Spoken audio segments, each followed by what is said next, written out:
Hello everybody, I'm here to explain about the family department. I'm sorry, but we've got to move on because we're losing too much time because of what's going on in the world. Anyway, so new unit, family department, and what it's like in a solicitor's office, okay? So, they're normally there to give clear and practical advice to people in a family crisis. So people getting divorced, having problems with their husband or wife, etc., etc. We're going to concentrate on what happens when people divorce, okay? So, if you like gossiping, are you nosy? If you're a nosy person, the family department might be great for you.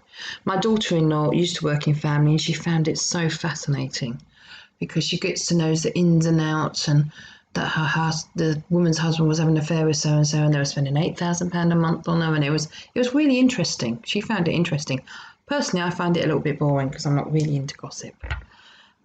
However, if you do like gossip and you think, yeah, I'd love that, just think you can't break confidentiality. So you can't go home to your mum or your dad and say, oh, guess what I found out at work today? You'd have to anonymise everything, so you have to be careful. Now, you might not realise this, but there's actually a lot of famous people that live in our area, like Harlow, Loughton, Epping.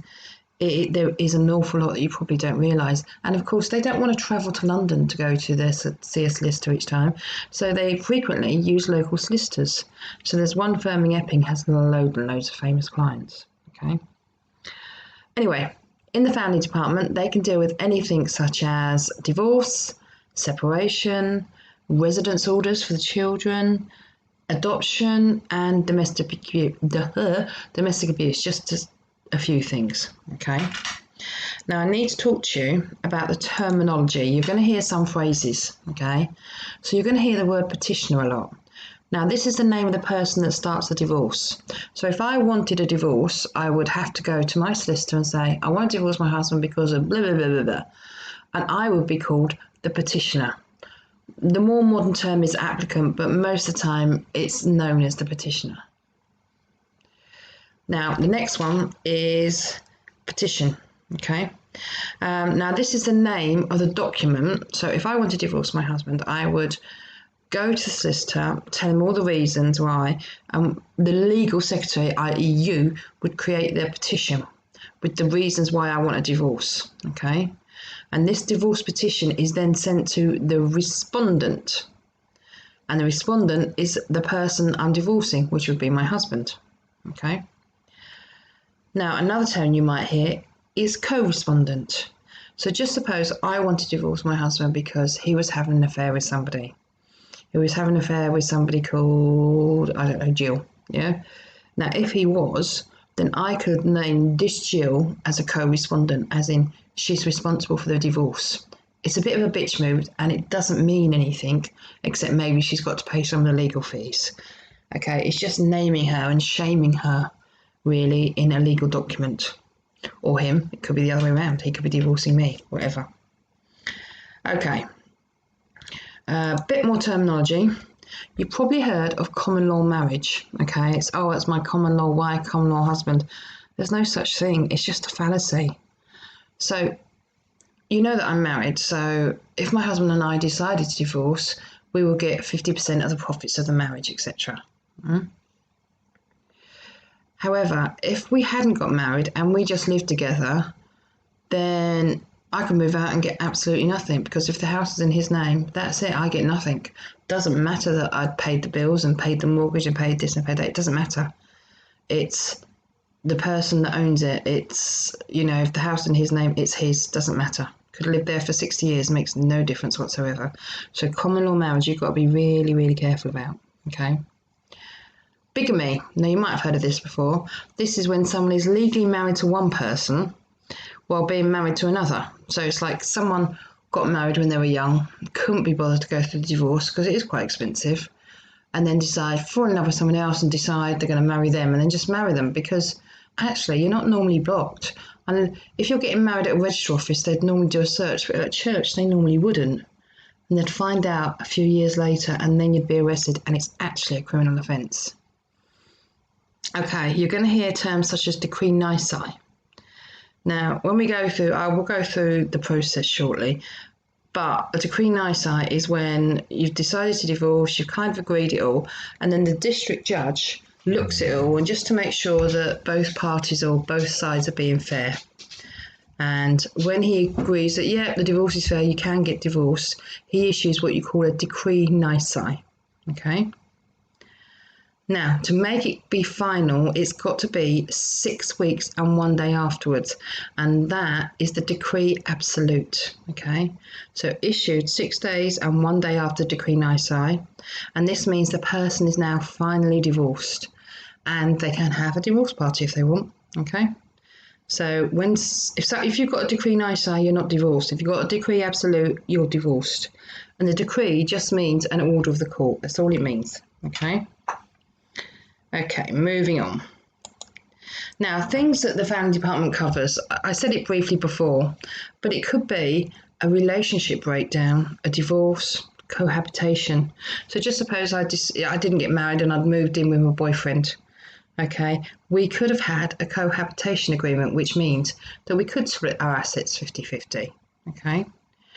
And then we would have to go through some kind of process to split the proceeds. If someone's been beaten up, someone can get an injunction out against them. We did an injunction in the last one. Do you remember in the criminal section? We did an injunction. And domestic abuse. Okay.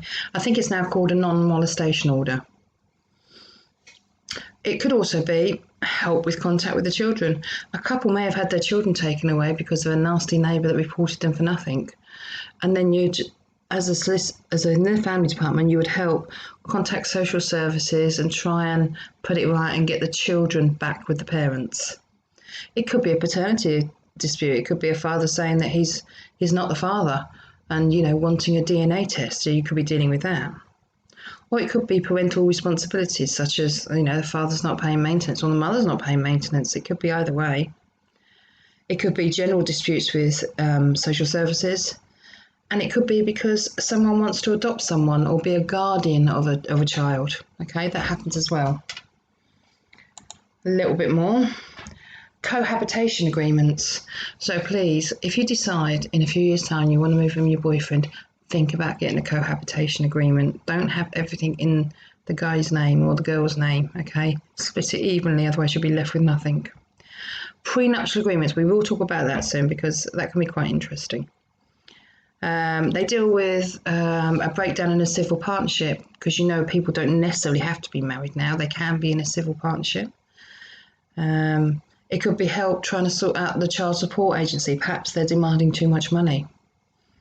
And people that want to get married here that weren't actually born in this country, do you know they have to lodge quite a lot of money with the court and the government? I mean, that takes a lot. There's a lot of formalities involved in that. Okay, next bit. In our country, we're weird. We say that if somebody wants to get divorced, someone has to be to blame, okay? In other countries, it's not like that. In America, you can have a no-fault divorce, but not here. We have to blame someone. So we have to blame somebody for their shortcomings. And this is the information we'll be putting into the divorce petition. So whatever you've heard, there is only one reason you can divorce: irretrievable breakdown. And it'll be irretrievable breakdown due to da-da-da. Okay, so we're going to go through the da-da-da now. Okay, so reasons to divorce. Only one: irretrievable breakdown. Now, you can divorce somebody if they've committed adultery. Okay, that means they're intolerable to live with. That's fine. You can divorce them due to unreasonable behaviour. Now, it could be that two people are just falling out of love. They don't hate each other. They just don't want to be married anymore. There's got to be a reason. So it could be as simple: he leaves the top of the toothpaste off. She doesn't clean the kitchen counters properly. You've got to find a reason. I know it sounds pathetic, but you have to have a reason for unreasonable behaviour. Okay, so irretrievable breakdown due to adultery, irretrievable breakdown due to unreasonable behaviour, due to him leaving the top of the toothpaste or something. There's also lived apart for 2 years, so that's kind of the only non-blame bit. But the thing is, it's not a quick divorce. It's going to take so long. It's going to take 3 years, isn't it? So if you decide to get divorced and you're not going to blame each other, then you need to live apart and show evidence that you lived apart for 2 years and then start a divorce process. Okay? And that's only if they agree. They both decide, they live apart for 2 years and they both decide, yep, we want a divorce, then that's the one you can go for. Or of course there's the lived apart for 5 years. And this is, just suppose the woman leaves and disappears and the man wants a divorce. He can't for 5 years if she doesn't agree. If she still doesn't agree after 5 years, then that's fine. He can divorce her in her absence, in absentia. Okay? So they are the only reasons for divorce due to irretrievable breakdown. Now, I want to talk to you about overreactions. So a relationship breakdown can be really difficult and emotional. It's the responsibility of the staff that work in the family department to calm down some quite difficult situations. So if you think about it, on one hand, you might have someone that's very, very angry, that's your client. And have you ever seen someone so angry, but they're not angry with you, they're just angry because of the situation? You've got to try and calm them down. On the other hand, you're going to have someone that's very emotional and upset, and you've got to try and build them up. So you kind of got to be practically a counsellor, really, as a legal secretary, to try and deal with everything. So you've got to try and equip yourself with the skills to deal with lots of different type of people. Now, I want to talk to you about the divorce process. Okay, so I talked to you about petition. We're gonna look at petition shortly. So say a petition is prepared. Number one, petition prepared. Okay. So I decide I'm going to divorce my husband. He doesn't know about it. Okay. I'll go to my solicitor, say everything that he does wrong, leaves top of the toothpaste, etc. And then my solicitor will send that to my husband. That's number two. It's sent to him.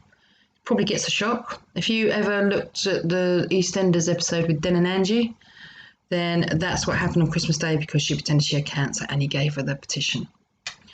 Right, so he looks at it, he sends back the acknowledgement, okay? And then he can send back his answer where he could argue against what I've said if he wants to. Or he can just say, yeah, fine, information is correct, information isn't correct. Then we go to number 5, statement of arrangements. So that's sorting out where the children are going to live, how we're going to settle the financial dispute, and what maintenance or annuity people are going to get. Okay. Once all that's sorted, we go straight to number 6. That is where the district judge looks at the evidence and decides whether the couple can divorce if the arrangements are good enough. Okay. So if he decides, yep, that's okay, he will do number 7, which is produce a decree nisi. Okay, so decree nisi, and remember what I said before, 6 weeks and 1 day after the decree nisi is produced, then you can have the decree absolute, and that's where you have the divorce party. Okay. Now, I'm going to be asking you to look at the divorce petition, but not actually do it, because it's a form and it only prints in college, okay? And it's like an 8-page form. It's a bit of a nightmare. So we're not going to do that right now, okay? We might not end up doing it at all because we have to be in college. Right, I want to tell you something slightly weird. In the divorce petition, there is a prayer, and it's a whole prayer section, which you might find it's a bit weird. But it's because the petitioner, the person that starts the divorce, now known as the applicant, they are stating that they want to be divorced. It's their wish. So it's a prayer. This is kind of an old-fashioned thing. So the prayer is that the marriage be dissolved. Okay, so it's kind of legal terminology. And just in general, this is a general low estimate of what the cost of divorce is. The court fee alone is £550. And then there's the solicitors that cost £1,200. Okay, so it's quite expensive. Okay, there's probably lots of other costs as well. I don't know, I've never been divorced, so I really don't know. Now, there is going to be a little quiz that I'm going to send you, or you can do, and I would like that sent back to me. And it's based on what I've just told you in here. Okay, and there'll be some documents I'm going to be asking you to do as well. Okay, bye.